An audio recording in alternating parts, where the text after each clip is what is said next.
अस्सलाम वालेकुम नाजरीन, आप देख रहे हैं यूट्यूब चैनल। मैं हूं अनवर जान नासिर।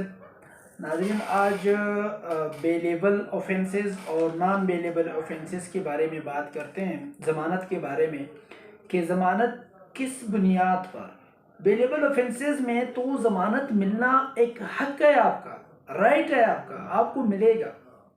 नॉन बेलेबल में के बारे में बात करते हैं कि नॉन बेलेबल ऑफेंसेस में अगर आपकी गिरफ्तारी होती है, पोस्ट अरेस्ट आपने बेल लगाना है, तो आपको किन बुनियादों पर आपको ज़मानत में रिलीफ दिया जा सकता है। देखिए, अगर आप 16 साल से कम हैं तो आपको रिलीफ दे सकते हैं जज साहब कि 16 साल से कम है, माइनर एज है, माइनर एज। एक, अगर आप ओवर एज है, बूढ़े हैं, ज़्यादा उम्र के हैं, तो भी रिलीफ आपको नॉन बेलेबल ऑफेंसेस में भी मिल सकता है कि आप ओवर एज है। दूसरा, तीसरा जो है, आप अगर बीमार है, ज़ख्मी है, तो भी जज आपको नाकाबिल ज़मानत जराइम में आपको ज़मानत दे सकता है। पाबंद नहीं है, दे सकता है हालात को देखकर।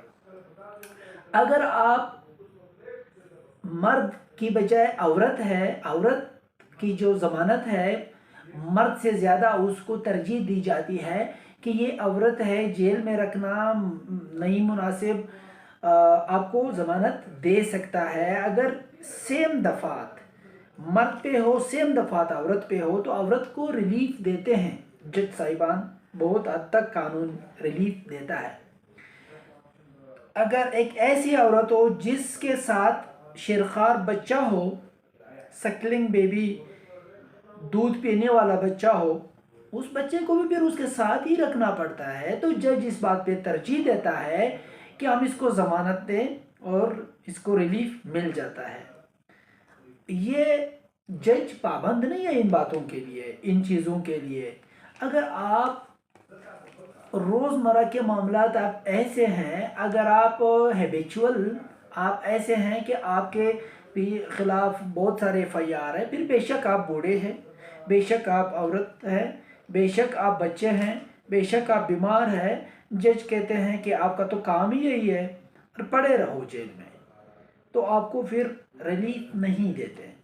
ये कुछ चीज़ें मतलब छोटे उम्र का या बड़े उम्र का, या फिर बीमार, या फिर आप सकलिंग बेबी आपके पास हो, आप जनाना है और ओवर एज है, बीमार है, फिर आपको रिलीफ मिल सकता है कि आपको नॉन बेलेबल ऑफेंसेस में भी ज़मानत मिल जाए। बाकी इन सब के लिए जज पाबंद नहीं है कि लाजमी आपको देगा। और एक बात याद रखें, बेलेबल ऑफेंसेस में आप दरख्वास्त लगाते हो, कानून कतई ये इजाज़त नहीं देता कि आप उसको रिजेक्ट करें। उसमें आपको ज़मानत मिलेगा, फिर ट्रायल में जाके जो भी होता है। उम्मीद है कि आज की वीडियो आप लोगों को समझ आई होगी। नेक्स्ट वीडियो के लिए इंतज़ार करते हैं, इंशाल्लाह फिर मिलते हैं। जब तक के लिए अल्लाह हाफ़िज़, थैंक यू।